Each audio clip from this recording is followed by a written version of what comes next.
नमस्कार, प्रधानमंत्री के इस बेहद ही खास शो में आपका बहुत बहुत स्वागत है। मैं हूं शुभे मिश्रा आपके साथ।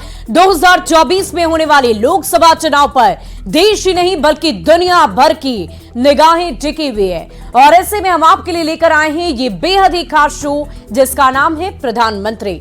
इस बुलेटिन में आपको 4 तरह से अलग अलग खबरें दिखाएंगे, सियासत से जुड़ी उन खबरों को विस्तार से बताएंगे भी, साथ ही साथ वायरल तस्वीरें दिखाने के अलावा आपको नेताओं के बवाली बयान भी सुनाएंगे।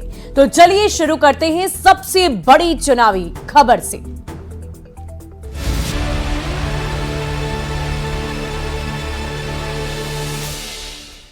और सबसे पहली बड़ी चुनावी खबर राजधानी रांची से बहुत बड़ी खबर सामने आ रही है। सीएम हेमंत के आवास पर बड़ी बैठक रखी गई है। गठबंधन विधायक दल की यह बैठक हो रही है।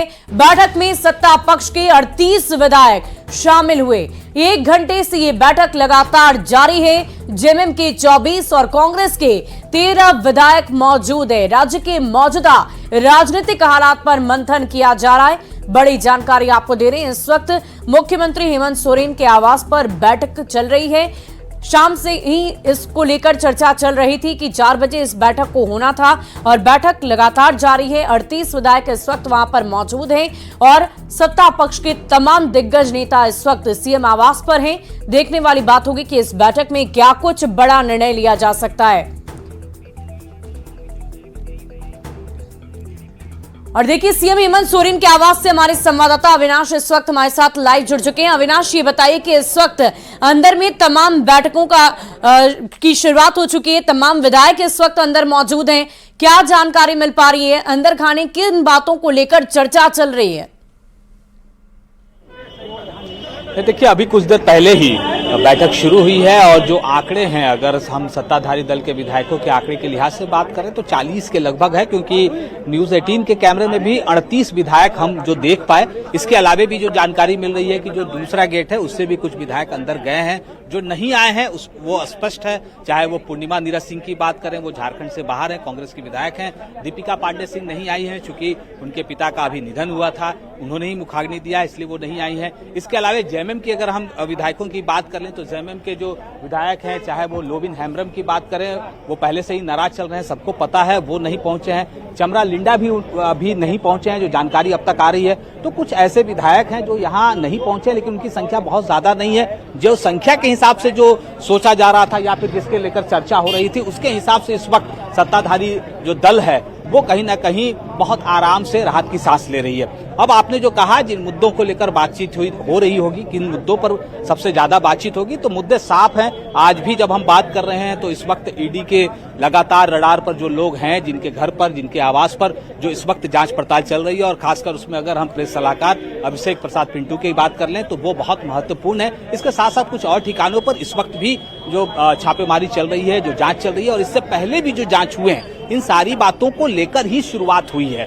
और सबसे ज्यादा ये जरूरी हो जाता है कि हेमंत सोरेन को जब अब तक की अगर हम बात कर ले तो ईडी ने जो 7 सम्मन भेजे हैं, उसको लेकर भी जो गठबंधन दल के लोग हैं, विधायक हैं, उनके बीच भी मुख्यमंत्री हेमंत सोरेन अपनी बात रख रहे हैं कि आखिर ये परिस्थिति क्यों आई है। ये जो लगातार उनके ऊपर दबाव, और जो उन्होंने पत्र के माध्यम से भी लिखा कि इसे एक विद्वेष के रूप में, या फिर अगर हम मीडिया, अविनाश, ये बताइए कि इस वक्त बैठक तो चल रही है, तमाम विधायक इस वक्त अंदर मौजूद हैं, क्या वाकई झारखंड में कोई बड़े बदलाव की संभावना है? क्योंकि इसकी चर्चा लगातार की जा रही है कि कोई बड़ा फेरबदल हो सकता है। कल्पना सोरेन का नाम भी सामने आ रहा है कि वो भी मुख्यमंत्री की जगह ले सकती हैं, मुख्यमंत्री अगर अपने पद से हटते हैं। तो क्या वाकई आज इस बैठक के बाद कोई बड़ा निर्णय लिया जा सकता है? विकल्प के तौर पर बहुत सारी चीजें हैं। यही मैं कह रहा हूं कि जो बैठक हो रही है उसमें इन्हीं मुद्दों पर चर्चा हो रही है कि अगर इसी तरह के जो स्थिति है, अगर भविष्य में जाकर अगर हेमंत सोरेन बहुत ज्यादा कंफर्टेबल फील नहीं करते हैं, अगर उनकी मुश्किलें कम होने के बजाय अगर वो बढ़ती हैं, तो क्या करना है, उसके लिए प्लान तैयार किए गए। ABC 3 प्लान तैयार किए गए, जो हमारे तक जानकारी आ रही है। लेकिन हम आपको ये भी बता दें और अपने दर्शकों को बता दें कि ज्यादा कोशिश ये होगी कि अंतिम क्षण तक ये कोशिश होगी कि हेमंत सोरेन अपने सीट को नहीं छोड़ेंगे, मतलब जो गद्दी है, जो सीएम की कुर्सी है, वो छोड़ना नहीं चाहेंगे। लेकिन वाकई अविनाश, ये देखने वाली बात होगी कि इस बैठक के बाद आगे क्या कुछ होने वाला है। इन बैठक में कौन कौन से महत्वपूर्ण निर्णय लिए जा सकते हैं, कौन कौन की सी बातों पर चर्चा होगी, ये सभी इस वक्त चर्चा का विषय है और संभावनाएं बहुत कुछ है। देखने वाली बात होगी कि आगे मुख्यमंत्री हेमंत सोरेन की तरफ से क्या कुछ निर्णय लिया जाता है। बहुत बहुत शुक्रिया आपका हमारे साथ जुड़ने के लिए। और बढ़ते हैं अगली खबर की ओर। इंडी गठबंधन में नीतीश कुमार की भूमिका क्या होगी, इसका जवाब अब तक साफ नहीं हो पाया है। और इसी बीच कांग्रेस की ओर से नीतीश को लेकर किंतु परंतु वाली बातें लगातार कही जा रही है। कांग्रेस नीतीश को दो बड़ी भूमिका संभालने को लेकर भी सवाल गठबंधन से पूछ रही है। बातें बिहार में सत्ता परिवर्तन तक की हो रही है। सवाल तो यही है कि आखिर नीतीश को संयोजक बनाने में दिक्कत ही क्या है। कांग्रेस के रुख से कई सवाल खड़े हो रहे हैं, पर गठबंधन में किसी भी मुद्दे पर फैसले की बात नहीं बन रही। आखिर क्या है विरोधी गठबंधन की गांठ, इस रिपोर्ट के जरिए समझते हैं।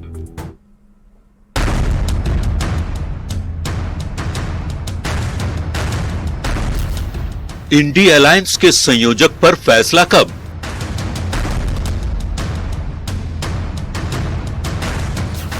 नीतीश पर कांग्रेस को ऐतराज नहीं, फिर किंतु परंतु क्यों?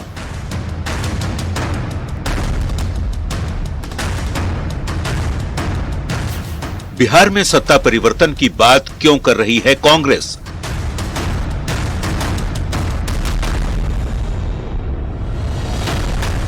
नीतीश को संयोजक बनाने पर क्या राजनीति हो रही है?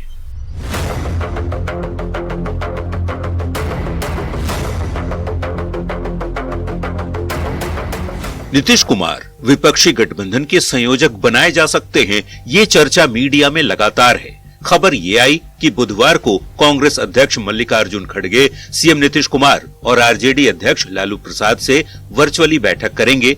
नीतीश कुमार को संयोजक बनाए जाने को लेकर तीनों नेताओं के बीच सीट शेयरिंग पर भी बात होगी, इसका भी दावा किया गया। पर इतनी अहम बैठक को लेकर जब सवाल डिप्टी सीएम तेजस्वी यादव से पूछा गया तो उन्होंने इंडी अलायंस की वर्चुअल बैठक से ही इनकार कर दिया। इतना कहा, बैठक होनी है जिसमें सभी बातों पर विचार किया जाएगा। अभी सब लोगों से बात हुई है, डेट जो है सब लोग से बात करके वो तय करेंगे। बात होना है कि कुछ मीटिंग वगैरह किया जाए, और मीटिंग कब होगा, कैसे होगा, ये अभी क्लियर नहीं है। अब खबर है कि गुरुवार को कांग्रेस की अलग से बैठक होगी। इसके बाद 6 जनवरी को इंडी अलायंस की वर्चुअल मीटिंग होगी, जिसमें कई मुद्दों पर चर्चा होगी। इस बीच कांग्रेस के रुख से कई सवाल खड़े हो रहे हैं। सूत्र बता रहे हैं कि नीतीश को लेकर कांग्रेस कई सवाल पूछ रही है। नीतीश के पास बिहार की बड़ी जिम्मेदारी है, ये कांग्रेस कह रही है। कांग्रेस पूछ रही है कि सीएम रहते संयोजक की जिम्मेदारी वो कैसे निभाएंगे। कांग्रेस सत्ता परिवर्तन की बात क्यों कह रही है? क्या सत्ता परिवर्तन का मतलब सीएम की कुर्सी से है? नीतीश पर कांग्रेस ने कभी सार्वजनिक बयान क्यों नहीं दिया?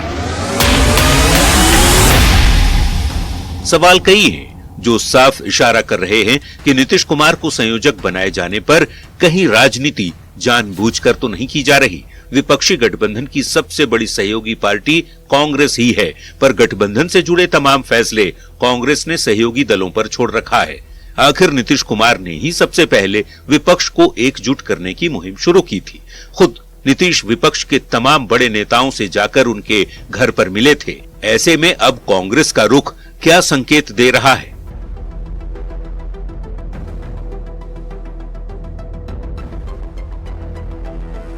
बता दें, इंडी गठबंधन की 4 बैठकें हो चुकी हैं, पर अब तक न तो विपक्ष की ओर से पीएम का चेहरा और न ही विपक्षी गठबंधन के संयोजक पद पर कोई फैसला ही हो पाया है, वो भी तब जब लोकसभा के चुनाव में चंद महीने का वक्त रह गया है। Bureau report, news 18। और अयोध्या में श्री राम मंदिर निर्माण के बाद 22 जनवरी को मंदिर के दर्शन के लिए दिए जा रहे निमंत्रण को लेकर अब सियासत काफी तेज हो गई है। लगातार नेताओं को न्योता भेजा जा रहा है और इसी क्रम में मंदिर ट्रस्ट की ओर से बिहार के सीएम नीतीश कुमार, आरजेडी प्रमुख लालू प्रसाद के साथ ही राज्यपाल को भी प्राण प्रतिष्ठा में शामिल होने का निमंत्रण दिया जा रहा है। पर आरजेडी की ओर से जो जवाब दिया जा रहा है उस पर सियासत काफी गर्म है। हालांकि महागठबंधन में शामिल दूसरे दलों के नेता अपने अपने हिसाब से अपना बयान दे रहे हैं।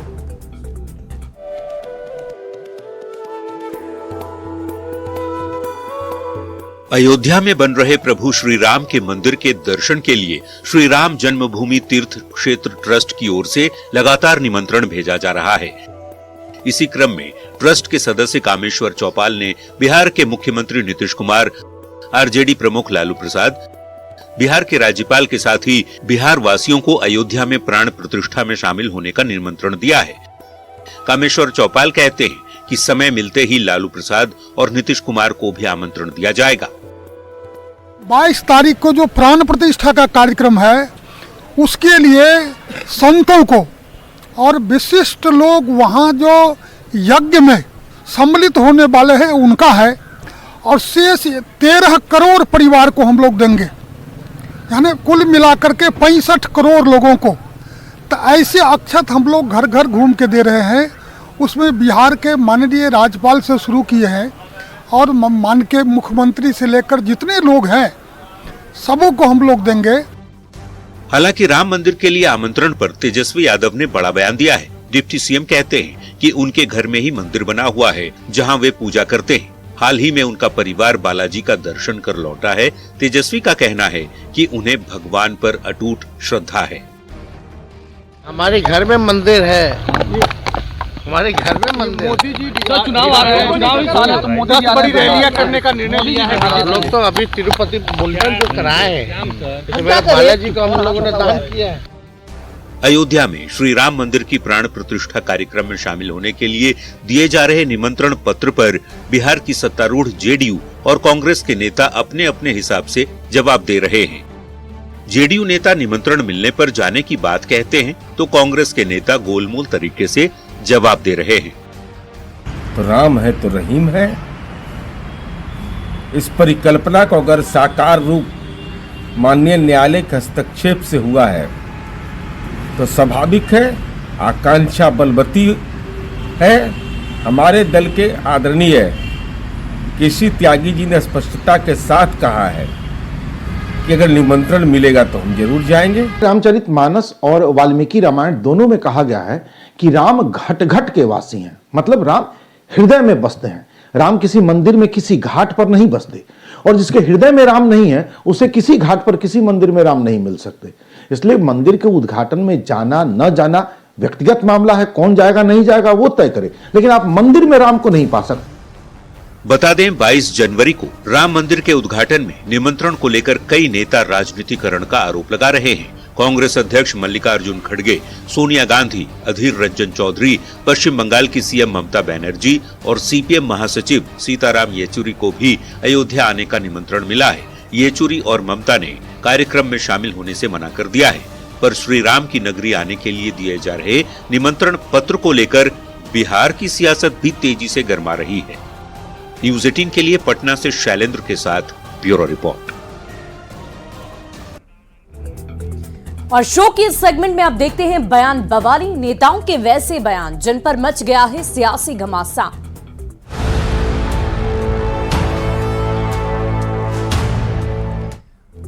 और इंडी गठबंधन को लेकर जेडीयू नेता और बिहार सरकार के मंत्री श्रवण कुमार ने दावा किया है कि विपक्ष के गठबंधन में सब कुछ ठीक है। साथ ही लोकसभा चुनाव में बीजेपी के 400 पार वाले स्लोगन पर भी उन्होंने तंज कसा है। बयान बवाली में सबसे पहले सुनिए मंत्री श्रवण कुमार को। आप लोगों को हर सप्ताह लगता है कि कुछ गड़बड़ होते रहता है, कुछ गड़बड़ नहीं है, सब ठीक ठाक है। पूरी मजबूती से चुनाव हम लोग लड़ेंगे इंडिया गठबंधन के, समझे कि नहीं। बीजेपी कह रहे कि तेजस्वी को सीएम बनाना चाहते हैं लालू जी। अरे भाई बीजेपी अपने छटपटाहट में तो दूसरा के चक्कर में रहेगा। बीजेपी जो है अपने ने सीएम बने के फेरा में है। अब तो लोकसभा में अगर 400 पार हो जाएगा तो अब जो बाकी बचा है कहला छोड़ा वो भी ले लेता था। अच्छा है। वहीं कांग्रेस नेता संदीप दीक्षित ने आम आदमी पार्टी पर तंज कसते हुए कह दिया है कि एक पार्टी थी जो अब तिहाड़ में मिलती है। संदीप दीक्षित ने तंज कसते हुए कहा कि किसी के साथ काम करने की आपको आदत नहीं। केजरीवाल के 40% नेता तो जेल में ही हैं। किसी के साथ भी काम करने की समझ नहीं है, चाहे दिल्ली के एलजी हो, चाहे भारत की सरकार हो, चाहे विपक्ष के लोग हो, चाहे गठबंधन हो, इनको किसी के साथ काम करने की आदत तो आदत इसलिए नहीं है क्योंकि इनकी सारी पॉलिटिक्स पूरी दुनिया पर उंगली उठाने की है। ठीक है, अब ये इस बात को नहीं समझते हैं। जब इन्होंने कहा, स्वाभाविक है जब ये कहेंगे कि एक थी कांग्रेस, तो कांग्रेस की तरफ से कोई ना कोई प्रतिक्रिया तो आएगी। लेकिन एक बात ये नहीं समझ रहे कि आने वाले समय में माताएं ये भी कहेंगी कि एक पार्टी थी जो आजकल तिहाड़ में मिलती है। ये बता दे कौन सी ऐसी पार्टी है जिसका 40% नेतृत्व जेल में हो और बाकी जाने को तैयार बैठा हो। और छत्तीसगढ़ के उप मुख्यमंत्री अरुण साव ने विपक्षी इंडिया अलायंस पर हमला बोलते हुए कहा है कि विपक्षी दलों के नेता सनातन से घृणा करते हैं। जयपुर में बोलते हुए अरुण साव ने कहा कि सनातन के खिलाफ लगातार बोल रहे हैं, आने वाले चुनाव में जनता इन्हें जरूर सबक सिखाएगी। विपक्षी दल, एनडीए गठबंधन के लोग सनातन से घृणा करते हैं, सनातन के खिलाफ लगातार बोल रहे हैं और जनता इन्हें निश्चित रूप से सबक सिखाएगी। और आइए प्रधानमंत्री के इस सेगमेंट में देखते हैं ऐसी तस्वीरें जो सियासत के लिहाज से सोशल मीडिया पर वायरल हो रही है।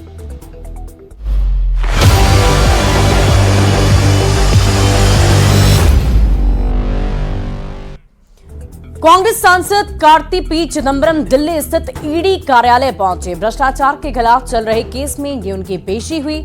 तस्वीरें सोशल मीडिया पर तेजी से वायरल हो रही है।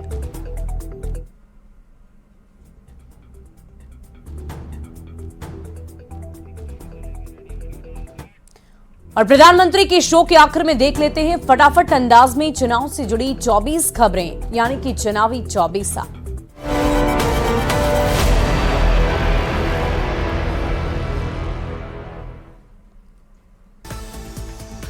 इंडिया अलायंस के संयोजक को लेकर अभी कोई फैसला नहीं। सीएम नीतीश के नाम पर कांग्रेस को ऐतराज नहीं, बाकी सहयोगियों पर छोड़ा फैसला। राम मंदिर प्राण प्रतिष्ठा में शामिल होने के लिए मंदिर निर्माण ट्रस्ट ने पत्र लिखकर नीतीश लालू से मिलने का मांगा समय। बड़ा सवाल, क्या अयोध्या जाएंगे लालू नीतीश? रांची में सीएम हेमंत सोरेन के आवास पर सत्ताधारी दल के विधायकों की बैठक, राज्य के चुनावी हालात पर मंथन। सीएए को लेकर सूत्रों के हवाले से बड़ी खबर, लोकसभा चुनाव से पहले लागू होगा सीएए। देवघर में बिहार के कटोरिया के पूर्व विधायक पप्पू यादव के घर पर ईडी की छापेमारी। पप्पू यादव के आवास और निर्माणाधीन होटल में ईडी की छापेमारी।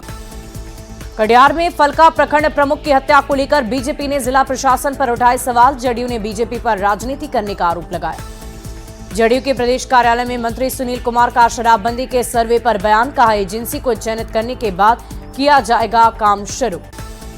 हिट एंड रन कानून में संशोधन पर बीजेपी राज्यसभा सांसद राकेश सिन्हा का बयान, कहा दुर्घटनाओं में 10% गलती, सड़क पर चलने वाले 90% ड्राइवरों की होती है गलती। 2024 लोकसभा चुनाव से पहले एआईएमआईएम पार्टी ने संगठन में किया बड़ा फेरबदल। किशनगंज का जिलाध्यक्ष नेता रहीमुद्दीन उर्फ हैबर बाबा को बनाया गया। बेतिया में जेल से रिहा होने के बाद यूट्यूबर मनीष कश्यप ने बीजेपी सांसद मनोज तिवारी से की मुलाकात। सांसद जल्द मनीष कश्यप के घर पहुंचकर परिजनों से करेंगे मुलाकात। जब्बलपुर में सीएम डॉक्टर मोहन यादव की संभागीय समीक्षा बैठक जारी। जन आभार रैली में भी होंगे शामिल। शाम को होगी कैबिनेट की बैठक। रायपुर में विष्णुदेव साय कैबिनेट की अहम बैठक। पीएम आवास और महतारी वंदन योजना पर हो सकता है फैसला। छत्तीसगढ़ पहुंचे पूर्व क्रिकेटर सौरव गांगुली, सीएम विष्णुदेव साय से की मुलाकात। प्रदेश के क्रिकेट स्टेडियम के तारे। रतलाम में शंकराचार्य स्वामी निश्चलानंद का बड़ा बयान, कहा सबके पूर्वज सनातनी, चाहे मोहम्मद साहब हो या ईसा मसीह।